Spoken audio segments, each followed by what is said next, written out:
RCN. Le son de la différence.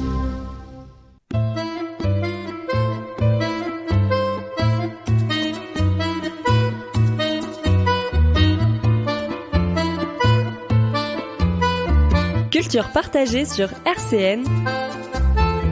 Gilles Le Sauroy.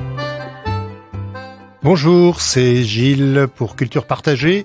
Une nouvelle émission où on va parler aujourd'hui de littérature autour d'une auteure dont le lectorat doit faire pâlir d'envie un certain nombre de ses confrères et consoeurs et sa bibliographie également.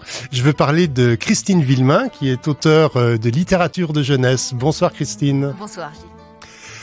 Et avec nous pour parler de l'œuvre de Christine Naumann-Villemain, j'ai écorché une partie de ton nom, deux étudiantes, d'une part Léa, bonsoir. Bonsoir. Et Victoria. Bonsoir. Bonsoir. Et alors pourquoi ces deux étudiantes ? Eh bien parce qu'elles sont étudiantes en études culturelles à l'Université de Lorraine. Dans leurs études, la littérature de jeunesse tient une part importante et ce sont deux membres éminentes de l'association Doxa-Vita, puisque Léa en est présidente et Victoria en est trésorière. Et elles organisent donc le festival de littérature de jeunesse qui s'est tenu jusqu'à présent, sauf les 2 dernières années pour les raisons qu'on imagine bien, sur le quartier du Haut-du-Lièvre, sous le parrainage de Daniel Picouli. Et adossé à ce festival de littérature de jeunesse sur le quartier, eh bien il y a une manifestation universitaire qui est une journée d'études, une sorte de mini-colloque où des chercheurs viennent commenter et réfléchir sur l'œuvre d'un ou d'une invitée d'honneur. Et cette année, l'invitée d'honneur, c'est Christine Naumann-Villemain, d'où notre présence tous ensemble ici dans ce studio. Alors, je commençais en disant que tu étais, Christine, à la tête d'une œuvre abondante. J'ai essayé de trouver, en regardant les éditeurs, etc., combien d'albums, et pas seulement d'albums, mais peut-être essentiellement des albums tu avais écrits, et j'ai pas réussi à compter. Tu sais, toi ? Ni moi. Non, Non, je ne sais pas. Parle bien près du micro. Je ne sais pas. Je pense qu'il y en a plus d'une centaine, c'est Oui, c'est sûr. Mais sinon, je ne sais pas. J'ai jamais compté. Quand on aime, on compte pas. Oui, voilà. Et puis comme à chaque fois que j'écris une histoire, je suis persuadée que c'est la dernière, que j'aurai plus jamais de jus, que j'aurai plus jamais d'idées, que ce sera fini à tout jamais. Je me dis, là, à ce moment-là, je compterai. Quand je serai tranquille, que j'écrirai plus, je compterai. Voilà, tu feras les comptes pour voir que rien n'a été oublié et que les droits continuent à tomber. Voilà. Non, mais c'est ça, en fait. Il y a des livres qui ont eu une existence puis qui n'ont plus d'existence. Alors, on les trouve plus, ils sont plus là. Donc, c'est difficile de faire le décompte exact. Alors, l'édition de jeunesse et le fait d'écrire dans l'édition de jeunesse, c'est parfois peut-être un petit peu ingrat parce que j'ai l'impression que les gens ne se souviennent pas forcément du nom des auteurs, mais par contre, ils se souviennent sans doute beaucoup mieux du nom des œuvres parce que soit s'ils sont très jeunes, on les leur a lus il y a pas si longtemps, et sinon ils les ont lues ou découvertes il y a quelque temps. Et si je dis, par exemple, et je vois le livre tout près de moi, La tétine de Nina, peut-être que ça va parler plus à nos auditeurs, puisque je crois qu'on peut dire c'est un de tes best-sellers. Voilà, on va dire ça. Voilà. Je sais pas, il y a eu je sais pas combien de milliers d'exemplaires vendus dans 27 ou 30 langues. C'est assez stupéfiant. Alors, ce qui m'amuse quand même avec cette histoire, c'est que c'était la première que j'ai écrite et qu'elle m'a été refusée absolument partout. Ouais. Et donc, j'avais renoncé à envoyer... Moi, j'ai écrit un texte, je l'ai envoyé aux éditeurs par la poste à l'époque. Et puis, soit j'avais pas de réponse, soit j'avais la réponse traditionnelle, malgré ses nombreuses qualités. Voilà, nous sommes au regret. Le truc qui est insupportable. Je vais le montrer quand même. Voilà. Et au bout d'1 an, je me suis dit, c'est tout, je suis pas faite pour ça, passons à autre chose. Et une éditrice m'a téléphoné et m'a dit, j'étais en congé de maternité, j'avais pris 6 mois de congé maternité, et puis j'ai lu votre texte, bien sûr il est pris. J'ai dit, non, il est pas pris, alors là, personne n'en a voulu. Et donc, voilà, ça a commencé comme ça. Mais voilà, et c'est toujours de celui-ci dont on me parle. Bien sûr, voilà. Il est quand même très emblématique. Quand j'en ai parlé aux étudiants et que on a évoqué évoqué La tétine de Nina, tout de suite, n'est-ce pas, il y a eu plusieurs réactions. C'est un livre que vous connaissiez, que vous aviez lu ou qu'on vous avait lu à l'une des deux peut-être ou aux deux? Alors pour ma part, oui. Ma maman qui est institutrice dans les écoles avait beaucoup justement de livres pour enfants, de jeunesse, de littérature jeunesse, et dont ceux de Christine Nomel-Villemain.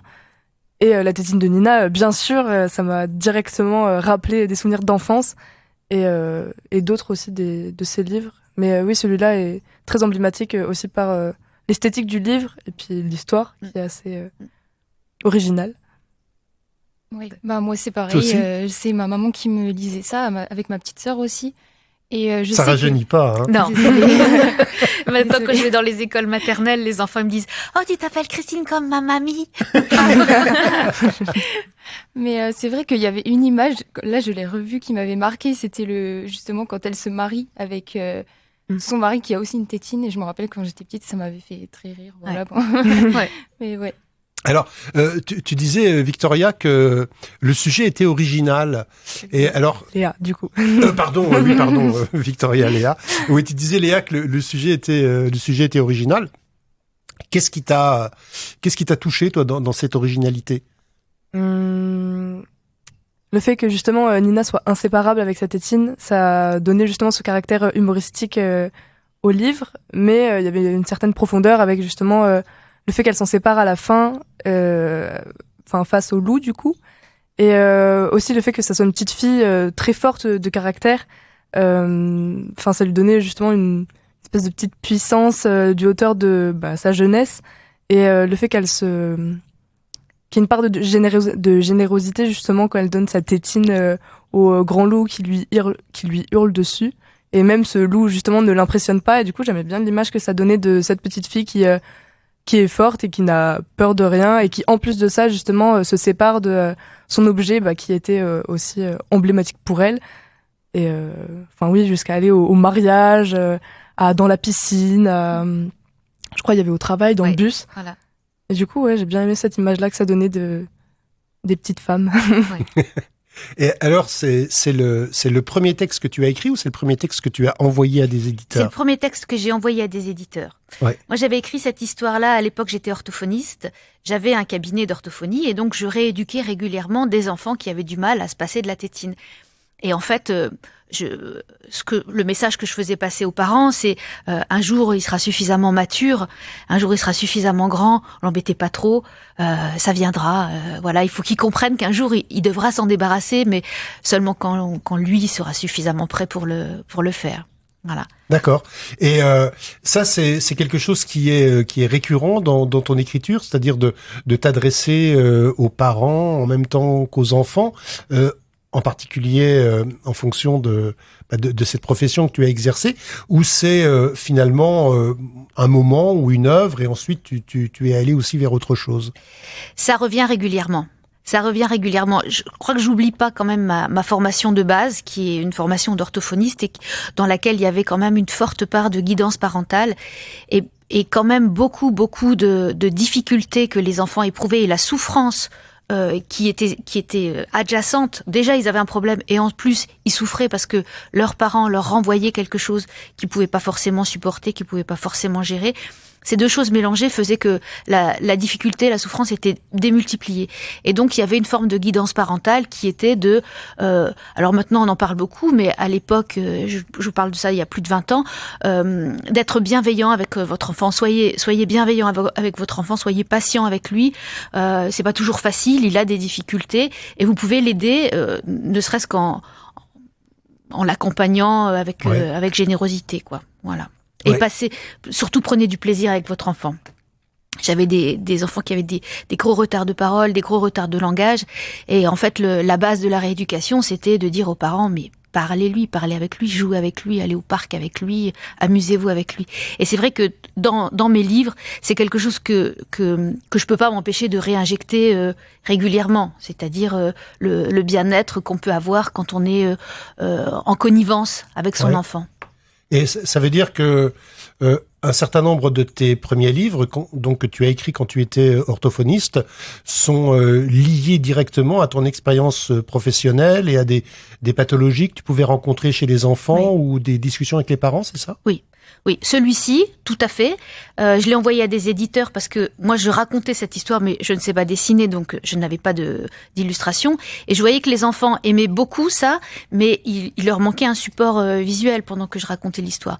Donc, effectivement, très régulièrement, j'ai réinjecté ce genre de choses dans les livres. Ouais. Ouais. Mais ça veut dire alors qu'au départ, tu racontais des histoires à tes petits patients simplement parce que c'était un outil supplémentaire que tu avais dans ta pratique, et tu te destinais à un moment donné à les éditer, ou alors c'est venu justement parce que tu t'es dit tiens, il me manque l'image, quoi. Non, j'avais pas du tout le propos d'éditer ces livres et de devenir auteur. J'ai eu vraiment envie de faire publier celui-ci, mais en me disant que ce serait un one shot et que voilà, une fois que j'en aurais écrit un, ce serait tout, ce serait suffisant. Mais j'avais pas j'ai toujours eu envie d'écrire et j'ai toujours écrit. Et j'écrivais des livres pour les enfants des voisins, pour les neveux. Quand il y avait un enfant qui venait au monde, j'écrivais une histoire, etc., etc. Mais jamais j'aurais pensé en faire quelque chose qui s'apparente maintenant à un métier. C'était pas mon propos. C'était vraiment un support de rééducation à la base. Et puis ça s'est évidemment complètement transformé. Alors comment ça s'est transformé ? Comment c'est en raison du succès immédiat du premier, du succès à partir du moment où il était en librairie, parce qu'il n'y est pas arrivé tout de suite manifestement. Mais c'est à partir de là que tu t'es dit tiens, je peux essayer d'en faire un deuxième, puis un troisième. Bah là, j'ai lâché les chevaux, hein. Ouais.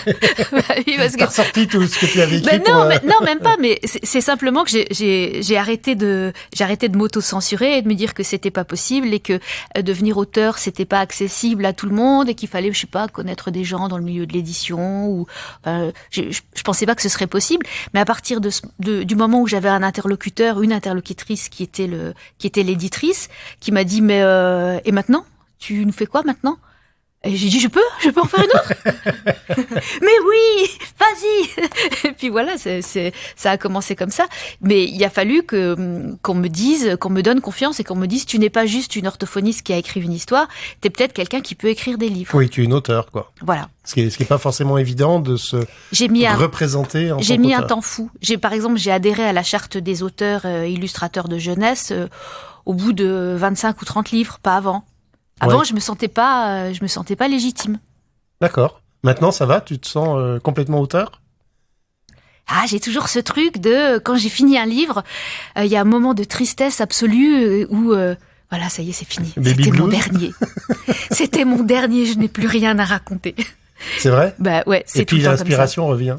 Puis je la cherche. Ouais. Je cherche. Au bout d'un moment, je me dis. Moi si, allez, vas-y, cherche. Ouais. Et puis je trouve pas. Hein. Tu n'as plus de petits patients aujourd'hui pour nourrir ton inspiration. Alors comment elle vient? Est-ce que tu te replonges dans cette époque, ou est-ce que tu prends des sujets dans l'actualité, dans les problématiques contemporaines? Comment tu écris un nouveau livre? Alors, les deux, mon capitaine. Déjà, je suis beaucoup en contact encore avec des enfants, énormément, puisque je suis encore professeur documentaliste, je suis à temps partiel, et donc je vois des enfants au quotidien. Je vais beaucoup dans les écoles maternelles, dans les écoles primaires, et je vois bien ce qui fait vibrer les enfants, ce qui leur parle, quoi. Hein. Donc j'ai ça. Et puis là, je suis très heureuse parce que je viens de terminer un texte sur les enfants qui sont victimes d'abus sexuels. Oui. Et donc vraiment, s'il y a vraiment un domaine dans lequel on peut parler de tout, c'est la littérature de jeunesse. On peut parler absolument de tout. On peut parler de la mort, on peut parler de tout ce qui peut sembler tabou. On peut parler de la sexualité.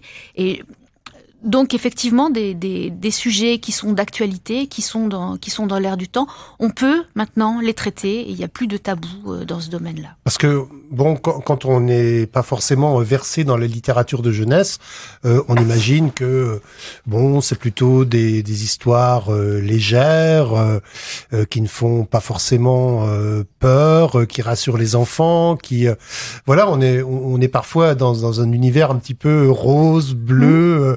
Et manifestement pas du tout, parce que tu nous parles d'abus sexuels, de la mort, de la maladie, de la souffrance. C'est quand même des sujets très graves. Ça fait pas peur aux enfants, ça? Oui. Alors, je pense que ce qui fait peur aux enfants, c'est de rester avec des questions sans réponse. Ou de rester avec des questions qu'ils n'osent pas poser. Et tout le bienfait apporté par les livres, c'est que justement, c'est plus un tabou, on peut en parler. Et même s'il n'y a pas de réponse, le livre peut dire il n'y a pas de réponse. Et il va falloir que tu fasses avec, il va falloir que tu composes avec. Dans les livres sur la mort, Tu as un exemple là, par exemple, dans tes livres qui traitent de la mort Alors j'ai écrit un livre qui s'appelle L'enterrement, dont je suis très fière parce qu'il a fait partie des 10 livres au monde les plus tristes.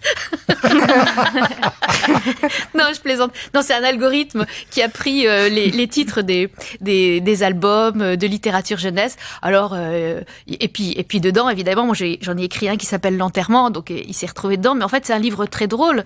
C'est une famille qui se rend à l'enterrement de la grand-mère, et donc tout le monde est triste. On va à un enterrement, et puis petit à petit, dans la voiture, on commence à évoquer le souvenir de la grand-mère. Et la petite fille dit raconte maman. Donc la maman raconte comment c'était avec sa grand-mère. La petite fille a elle-même une expérience différente, mais tout aussi riche et tout aussi drôle avec la grand-mère.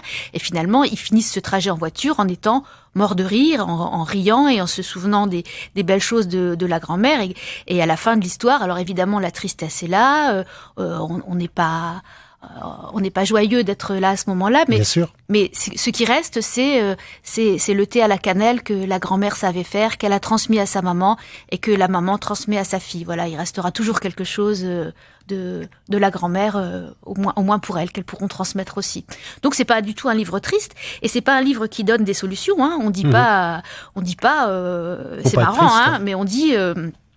Tu vas être triste, il y a des choses tristes, puis tu vas accepter, puis après, tu te réjouiras de l'héritage que tu as gardé, et tu chériras les souvenirs que tu as de cette personne, et puis tu vas faire ton chemin, quoi. Ouais. Voilà. Donc oui, on peut vraiment parler de tout. Tu as des retours des enfants, ou quand tu vas dans les écoles, ou des parents, des enseignants, par rapport à des sujets comme ceux-là? Oui, j'ai écrit un livre qui s'appelle La lapindicite, et c'est l'histoire d'un petit lapin qui est harcelé à l'école, en fait. Et donc le matin, il se lève, il a peur d'avoir la lapindicite parce qu'il a mal au ventre tous les matins, il a l'impression d'avoir des cailloux dans le ventre, etc. Et il y a beaucoup de parents et d'enfants qui m'ont dit que leur enfant leur avait révélé à cette occasion-là, à l'occasion de la lecture du livre, qu'ils étaient harcelés par un grand, et que dans le livre on dit il faut parler à un adulte, il faut le raconter, et il faut te faire aider. Et donc que l'enfant avait eu le courage de parler à la maîtresse, aux parents. Voilà. Donc oui, il y a un rôle, il y a un aspect thérapeutique. Au-delà de l'aspect amusant et drôle, on peut parler de choses, on peut s'amuser beaucoup. Hein. Là, j'en ai un, celui-ci, c'est Les Trésors de Lily. Ça parle de l'adoption. Et c'est marrant, parce que c'est une VIP qui a accumulé des biens matériels toute sa vie, et puis tout d'un coup, elle a un petit oiseau qui est tombé du nid, et pour lui faire de la place, elle va devoir se débarrasser de ses biens matériels. Mais ce livre, il est drôle, il est marrant, parce qu'avec les biens matériels qu'elle va balancer, certains animaux vont faire un cerf-volant, d'autres vont faire un toboggan, et c'est marrant, mais ça parle quand même d'un sujet qui peut être un peu sensible. Bien sûr.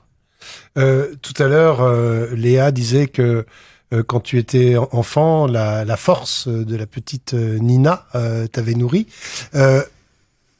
Dans vos lectures, à toutes les deux, quand vous étiez enfant, des textes de Christine ou d'autres, vous avez trouvé des choses comme ça, des choses qui vous ont, rendu plus forte, aidé à dépasser des épreuves.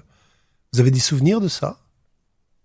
Alors, j'ai pas trop de souvenirs de quand j'étais enfant. Je me souvenais vraiment très bien du contenu de chacun des livres, notamment celui Thomas n'a peur de rien. Donc, on en a parlé tout à l'heure avec Christine. Donc, c'est un petit garçon qui n'a vraiment peur de rien.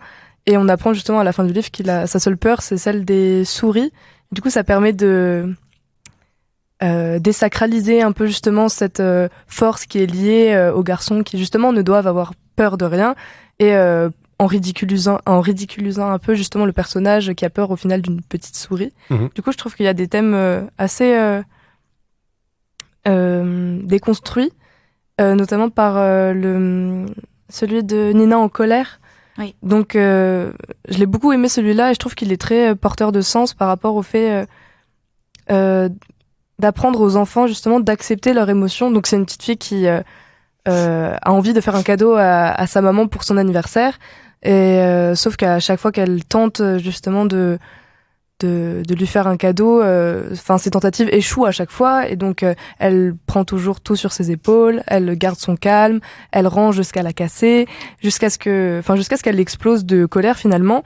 Et on a aussi le retour du loup encore qui va lui permettre d'apaiser sa colère.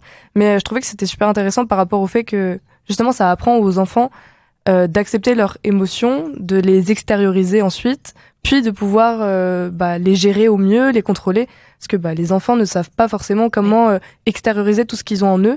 Et du coup, le fait de légitimiser encore une fois la colère de cette petite fille et de pas la rabaisser ou de la minimiser, ça permet justement de donner cet espoir lié au fait qu'on peut tous apprendre à gérer nos émotions, même ceux les plus dérangeants, comme la colère. Ouais.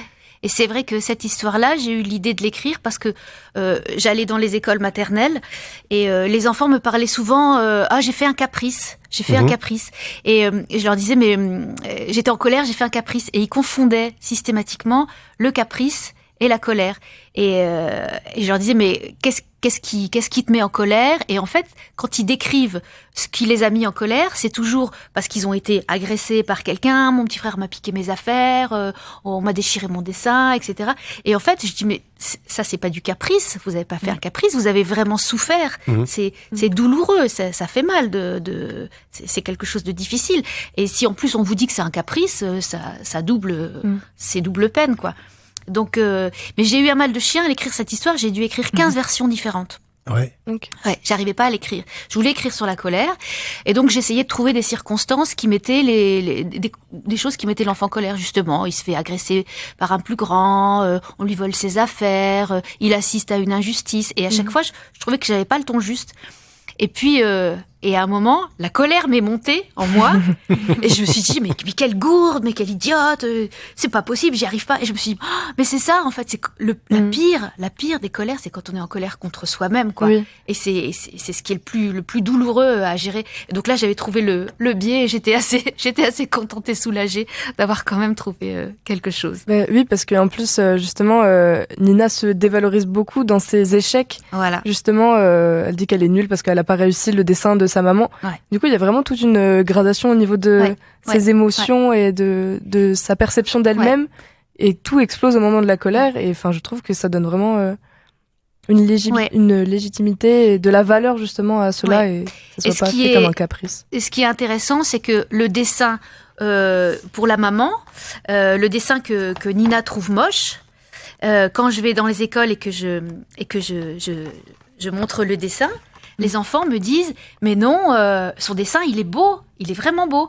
Et je dis je leur dis vous voyez, vous aussi parfois vous avez l'impression que vous avez été nul, vous avez fait quelque chose de moche et les autres sont pas d'accord avec ça. Il y a que vous vous êtes en colère contre vous, mais votre dessin il est pas moche quoi. Voilà. Et non mais c'est. Oui Victoria, justement j'allais t'interroger là-dessus. Oui. Non mais je trouve ça bien que et justement c'est important que dans la littérature jeunesse en fait dans chaque livre il y a je pense une thématique précise qui est abordée. Donc là, c'était la colère. Après, je m'étais renseignée sur, par exemple, qu'est-ce que je m'ennuie, qui est sur le fait de rester focus sur une idée un peu... Enfin, ne pas profiter des belles choses, en fait, qui peuvent arriver. Et je trouve que c'est bien. Et je sais que moi, en tant qu'enfant, quand on me lisait des livres, les thématiques abordées me marquaient. Là, j'ai pas d'exemple précis, mais je sais qu'on lisait Max et Lily aussi. Ça m'avait beaucoup marqué au niveau des histoires qui se passaient. Et en fait, je pense que ça impacte quand même. Peut-être qu'on s'en rend pas compte quand on est enfant, mais après, plus tard, je pense que ça forge quand même comment on voit les choses. Ouais, donc, ça rend plus fort, on se sent moins seul, on partage des émotions. Oui, c'est ça, je pense. Et puis, moi, j'avais une petite sœur, donc c'est vrai que même avec ma petite sœur, on en parlait du coup. Je pense que même avec des amis, je pense qu'on pourrait en parler. Moi, c'était pas le cas, mais... Et puis, je voulais parler aussi des maisons d'édition, parce que l'école des loisirs, c'était très... c'est aussi quelque chose qui m'a marqué, parce qu'on lisait beaucoup ça à la maison. Et je sais que vous avez été... Oui, je suis maintenant à l'école des loisirs, Kaléidoscope, qui est une partie de l'école des loisirs. Ouais.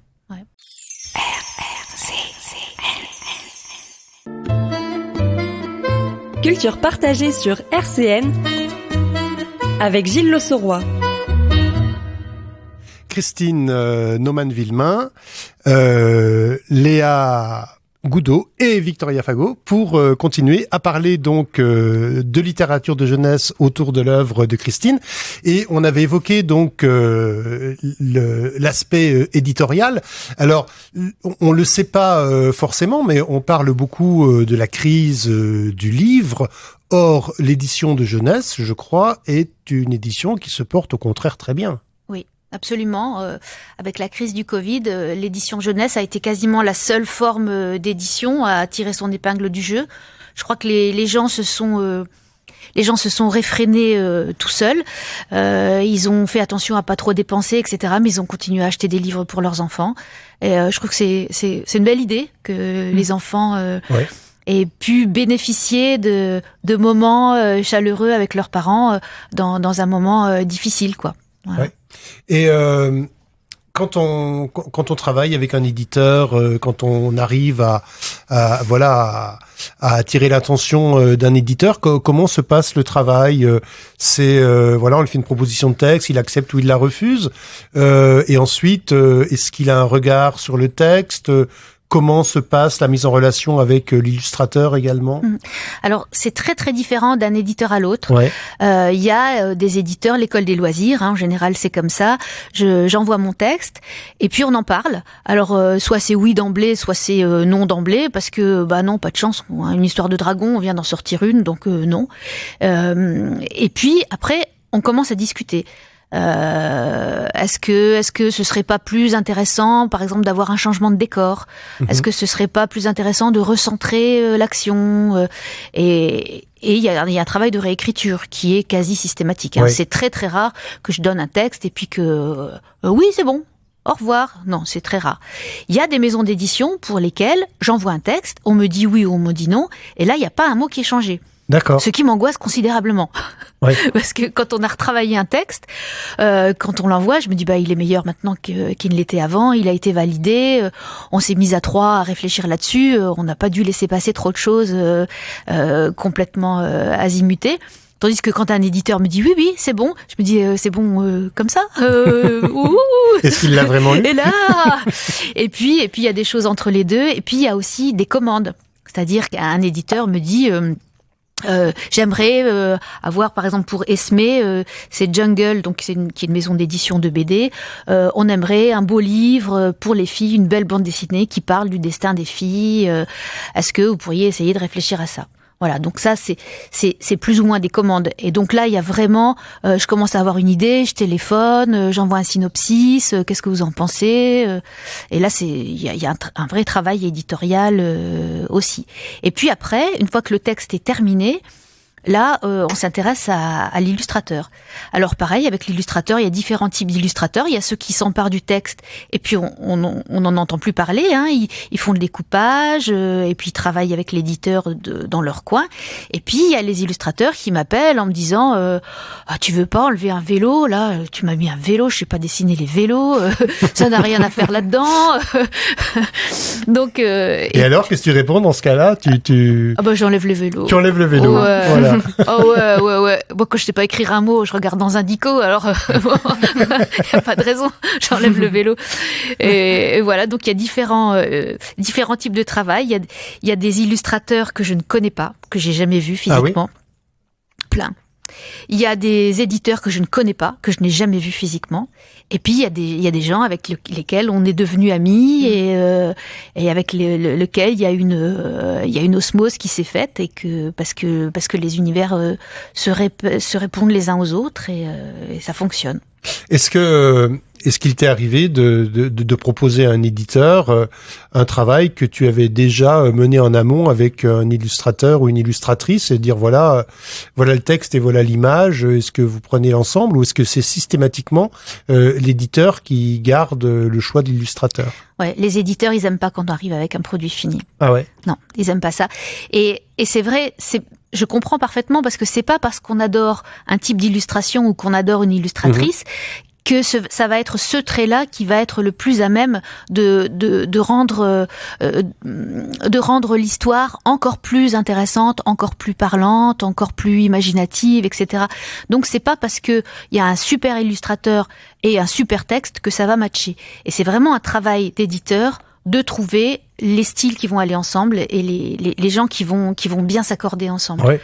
Et en général, ils aiment pas quand on arrive avec un produit fini, ils se disent moi si j'ai rien à faire, ça m'intéresse pas quoi. D'accord. Je veux mettre ma patte d'éditeur. Ouais. Alors est-ce que néanmoins il t'est arrivé de travailler à plusieurs reprises avec le ou la même illustratrice? Ouais. Ah oui, avec Marianne Barcillon, là, qui est vraiment ma complice. On a dû faire, 35 ou 40 livres ensemble. Avec Marianne Barcillon, là, c'est un ping-pong. Mais c'est 35 ou 40 fois où c'est l'éditeur qui a décidé de créer le binôme ou Pas toujours. Ah. Pas toujours. Moi, maintenant, là, je viens de finir une histoire, je l'ai envoyée à l'éditrice et j'ai dit, c'est pour Marianne. D'accord. Je l'ai écrite pour Marianne. Mais c'est aussi parce que tu as une certaine notoriété et tu peux te permettre de le faire. Ah, mais je sais pas si ça va marcher, parce qu'il faut que Marianne accepte. Oui, bien sûr. D'accord. Et puis, il faut que l'éditrice me dise, oui, c'est vraiment une histoire pour Marianne. Il faut qu'elle trouve que ça corresponde. Là, elle m'a dit, oui, je suis d'accord. C'est pour Marianne et seulement pour Marianne. Donc, cette histoire-là, quand je sais que je l'écris pour Marianne, je sais déjà qu'il faut, par exemple, qu'il faut beaucoup de non-dits. Qu'avec Marianne, on n'écrit pas tout dans le texte. Avec Marianne, il suffit de dire « mais papa n'est pas d'accord » et elle va s'arranger pour montrer la tête du père qui est pas d'accord et pour que l'enfant comprenne très bien ce qui va pas et pourquoi le père n'est pas d'accord, etc. J'ai pas besoin de faire 3 lignes de dialogue pour expliquer ça. Donc maintenant, comme on se connaît bien, ça fonctionne. Oui, il y a une complémentarité et pas une redondance, quoi. Voilà. Ouais. Absolument. Ouais. Alors, comment... Est-ce qu'on écrit d'une manière particulière quand on écrit pour un public jeune? Est-ce qu'on écrit différemment? J'imagine que oui. De la manière dont on écrit pour un public adulte. Et qu'est-ce qui diffère alors? Alors, ce qui diffère, c'est un petit peu ce que tu disais, c'est la redondance. C'est dans un album pour enfants, on se fait pas plaisir. Moi, j'écris et après je sabre. C'est-à-dire, je me dis, cette phrase-là, elle est très rigolote. Ça fera sûrement un beau dessin, mais je vois pas l'intérêt de la mettre dans cette histoire-là. Ça me fait plaisir à moi, ça fera plaisir à l'illustratrice de faire ce dessin-là, mais c'est pas au service de l'histoire. Il faut rester vraiment groupé et voir ça comme une tragédie grecque, unité de temps, unité de lieu, unité d'action. Ah oui, dans un album pour jeunesse, on dit pas 3 ans plus tard. On dit pas ça, c'est pas possible, ou on change pas d'endroit comme ça sans qu'on ait vu les gens changer d'endroit, ou sans qu'on ait dit clairement pourquoi on va changer d'endroit. Il faut une vraisemblance absolue. Si le loup au départ il est méchant et féroce, et qu'il tout d'un coup il devient tout doux et tout gentil, il faut qu'il ait une super bonne raison de devenir tout doux et tout gentil. Il faut vraiment une cohérence. Il faut une vraisemblance. On peut partir dans les délires. On peut dire c'est un dragon qui souhaite de devenir danseuse étoile. D'accord, ok. Mais à ce moment-là, c'est un dragon. Il faut pas oublier que c'est un dragon. Il va avoir du mal à enfiler un tutu, il va avoir du mal à mettre les chaussons, il va peut-être un peu cracher sur le public, il va se passer des trucs. Donc c'est quand même, c'est vrai, une écriture un peu spécifique et un peu... il faut simplifier. Mais ces codes-là, tu les possédais dès le départ? Tu avais déjà une connaissance de la littérature de jeunesse? Ou alors tu les as acquis au fur et à mesure de ton écriture à travers l'échange avec les éditeurs? Alors les deux, j'ai toujours aimé la littérature de jeunesse. Dans mes études d'orthophonie, on avait un module sur la littérature de jeunesse. Donc j'ai commencé... Moi, quand j'étais jeune, il n'y avait pas grand-chose en littérature de jeunesse. C'était la Comtesse de Ségur, les Martines... Comme moi. Voilà. Et les contes de Perrault aussi. Et les contes de Perrault, voilà. Mais quand ça a commencé à vraiment se développer avec des gens comme Pef, des gens qui étaient vraiment novateurs, qui étaient vraiment créatifs et qui se permettaient d'aller dans des domaines qui étaient jusque-là inexplorés. Là, vraiment, je suis devenue passionnée de littérature de jeunesse, vraiment.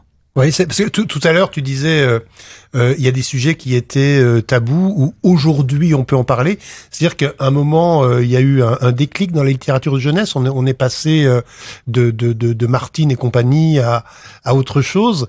Et donc, le déclic, c'est ça a été des gens qui ont défriché le terrain, comme Pef ou comme d'autres. Oui, le déclic, je crois que ça a été Max et les Maxi-Monstres de Maurice Sindac. Qui était le premier livre qui se mettait à la portée de l'enfant et qui n'était pas culpabilisateur, qui n'était pas un livre d'éducation. Voilà, parce que en général, dans la littérature de jeunesse avant, il y avait deux types de littérature.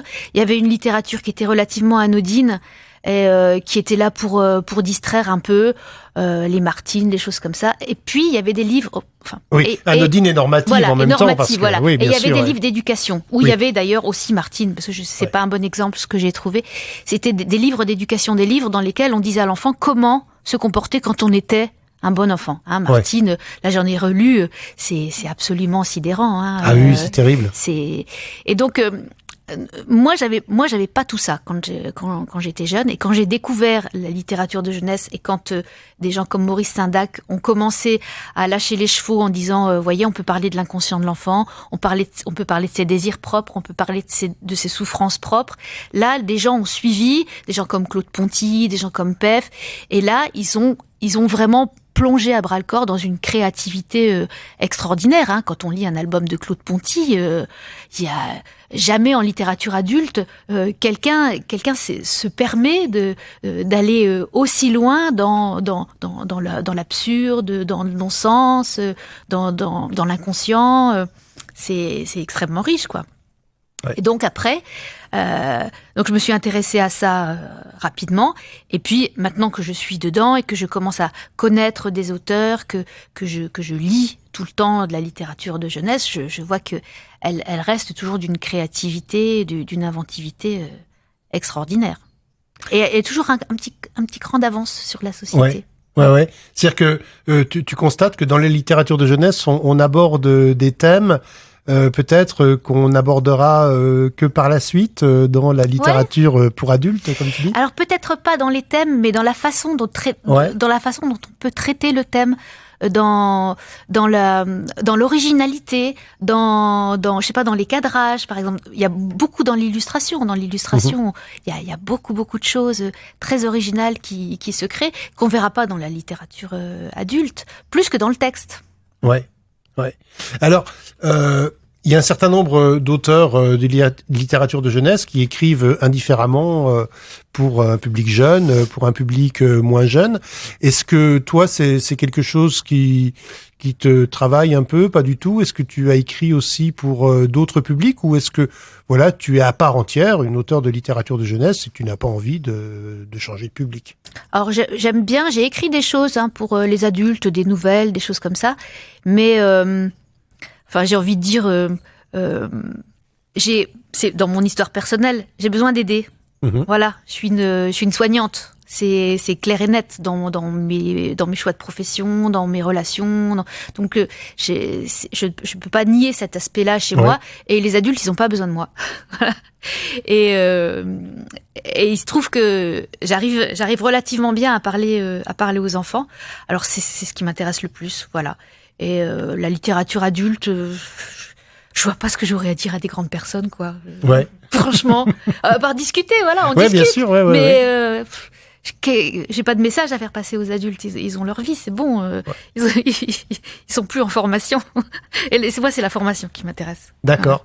Et tes lecteurs, tu les rencontres, à travers les livres, bien sûr, mais je veux dire physiquement, tu as parlé des écoles. Est-ce qu'il y a d'autres circonstances dans lesquelles tu es amené à être confronté à tes lecteurs, à avoir des échanges? Comment ça se passe? Quels sont les retours?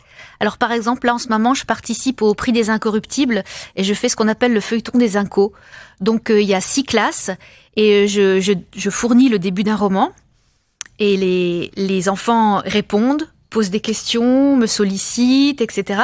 Et j'écris le roman en direct avec eux, avec leurs remarques. Donc, il y a le roman qui s'élabore, et puis il y a toute une correspondance où eux m'écrivent, je leur réponds, etc. Et on élabore comme ça une œuvre. Ah oui, il y a un vrai travail de création. Ah oui, c'est un truc énorme, hein. C'est un truc énorme. Ouais. Et donc là, aujourd'hui, j'ai reçu les premières lettres et les gamins me disent tu as mis une blague dans ton premier chapitre, est-ce que tu vas mettre d'autres blagues? On aimerait que tu mettes d'autres blagues. Est-ce qu'il va y avoir d'autres personnages? Il y a beaucoup de suspense. Est-ce que Sarah va enquêter? Et donc voilà, là, j'ai vraiment des retours concrets des enfants, de leurs préoccupations, de leurs envies, de ce qui peut se passer dans leur tête. Ouais. Et c'est une autre façon d'entrer en contact avec les gamins. Je reçois pas mal de lettres d'enfants. Ah oui.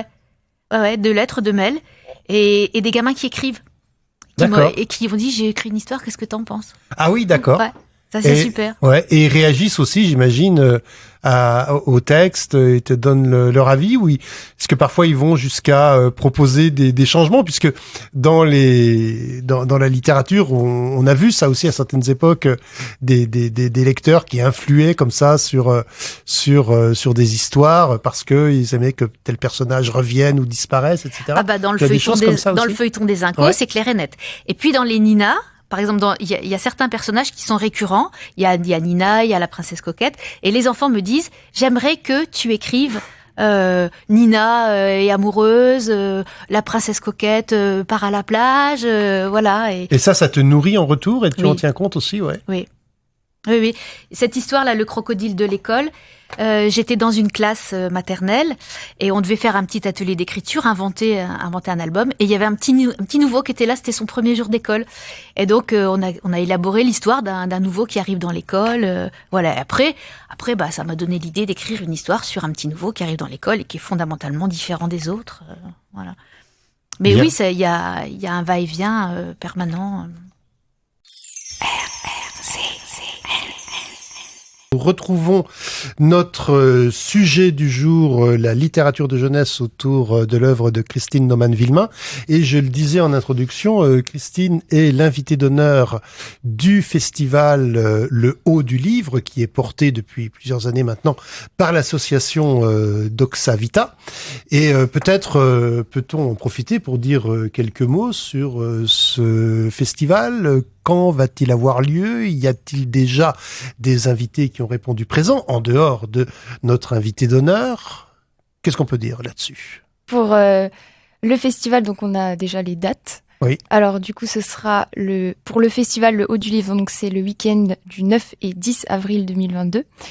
Et il y aura une journée d'études, comme vous l'aviez présenté, qui se déroulera le 8 avril, donc juste avant, c'est le vendredi. Donc, journée d'études dont l'invité d'honneur sera Christine Naumann-Vilhelmin. Bien sûr. Alors, qui est-ce qui a présidé à ce choix? Pourquoi Christine? Qu'est-ce qui vous a attiré dans son œuvre? Alors, peut-être qu'on a déjà un petit peu répondu à ça en évoquant précisément un certain nombre d'albums. Mais comment ça s'est passé? Vous avez plongé dans vos souvenirs d'enfance, dans vos souvenirs de cours? Je pense que oui, c'était essentiellement ça, le fait de connaître assez bien ces livres. Ça a justement axé notre choix. Et aussi, on partait avec l'idée justement d'avoir une femme pour invitée d'honneur, pour justement plus de représentativité. Et puisque elle est originaire de Lorraine. Et, en plus.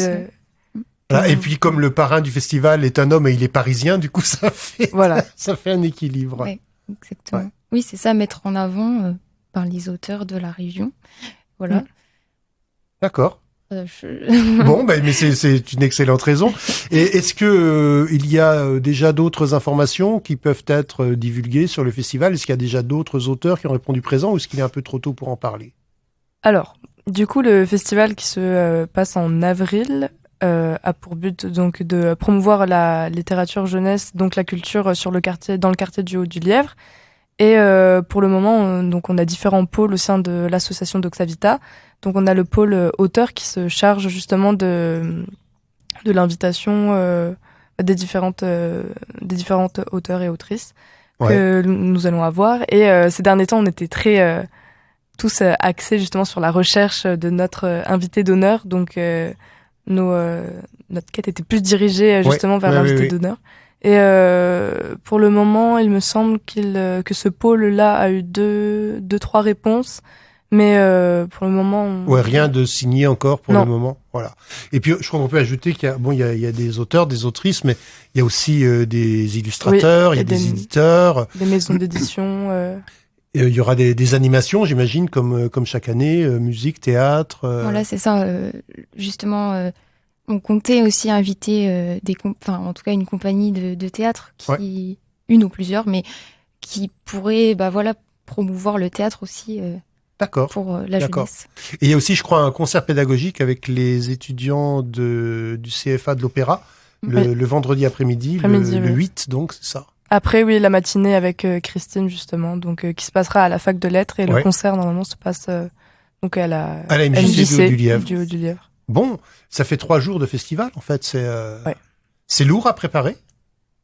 Un peu, mais ça va aller. Je pense que ça va permettre justement d'étendre, le fait d'étendre justement le festival sur 3 jours en soi va permettre plus d'approfondissement, je pense, des œuvres de chacun des invités, et surtout des œuvres de Christine, puisqu'elle sera là présente les 3 jours. Et alors, qu'est-ce que ça signifie être invité d'honneur? Donc ça veut dire qu'il va y avoir cette journée d'études avec des communications de la part de chercheurs, de doctorants, d'enseignants-chercheurs. Qu'est-ce que ça signifie maintenant sur la présence de cet invité tout au long du festival? Est-ce que Christine va avoir une mission particulière, des choses à faire, ou simplement on va la mettre dans un beau bocal puis on va dire regardez, c'est notre invité d'honneur? Alors déjà, on est très fiers de vous avoir comme invité d'honneur.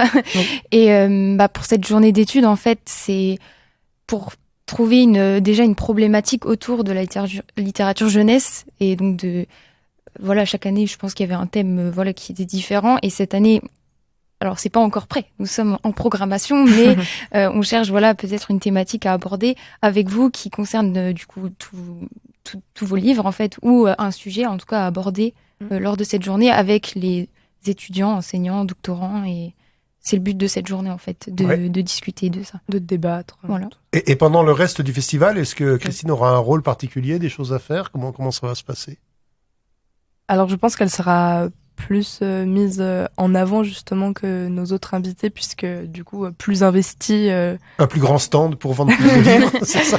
Mais, plus de gâteaux. Plus de gâteaux, voilà, des bonbons. En soi, je pense qu'il n'y aura pas de distinction très marquée non plus entre les différentes personnes invitées. Mais je pense qu'on fera en sorte d'avoir plusieurs petits moments justement pour promouvoir un peu plus justement ces livres à elle. Ouais. Mais les auteurs qui sont invités, alors bien sûr, on imagine ce qu'est un salon de littérature de jeunesse ou pas. Hein. Les auteurs sont présents, ils ont un stand, ils ont leurs livres, ils peuvent rencontrer du public, faire des dédicaces, etc. Est-ce qu'ils sont amenés aussi à faire d'autres choses, à organiser des ateliers, à faire des conférences? Comment ça se passe?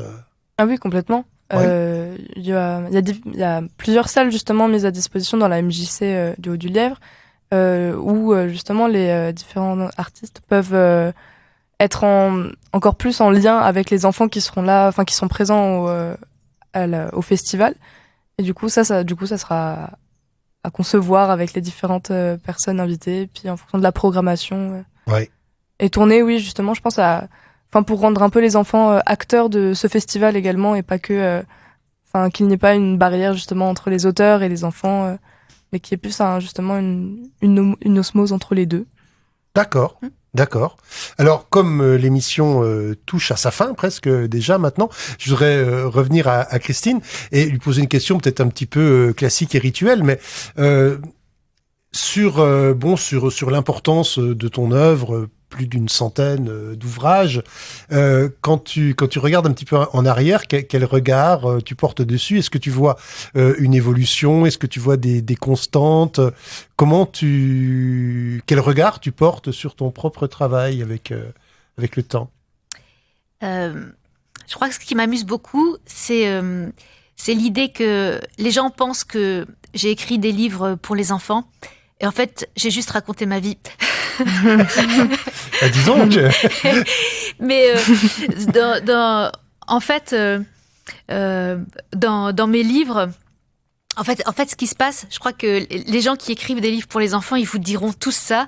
Ils se souviennent très bien de comment ça fait d'avoir 4 ans, d'avoir 5 ans, d'avoir 10 ans. Ils se souviennent pas de tous les détails. On n'a pas une mémoire extraordinaire, mais simplement, on se rappelle comment on pouvait être bouleversé par un truc ou enthousiasmé par autre chose. Et donc, dans mes histoires, en fait, très souvent, je raconte tout simplement un épisode de ma vie, soit passé, soit présent. Et simplement, je change les personnages, je change le décor, je change les détails, mais l'enjeu est le même. Je me souviens d'une histoire que j'avais écrite qui s'appelait Georgette la vedette. Et c'est l'histoire d'une poule qui se sent complètement nulle. Elle est au milieu de la basse-cour, puis il y a toutes les autres poules comme ça qui disent « Oh ben moi, regardez, à mon ergot, j'ai une super bague.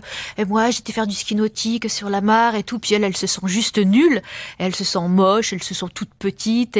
Et finalement, elle va se vanter. Elle va dire « moi, j'ai pondu un œuf carré. » Et évidemment, c'est un gros mensonge et elle est vraiment dans la panique. Et je me souviens que des gens qui lisaient cette histoire et moi je me disais mais c'est ma crise de la quarantaine. Vous voyez pas que c'est ma crise de la quarantaine, regardez comment je me vois, comme une toute petite poule nulle et moche et vieille qui a pondu un œuf carré. Voilà.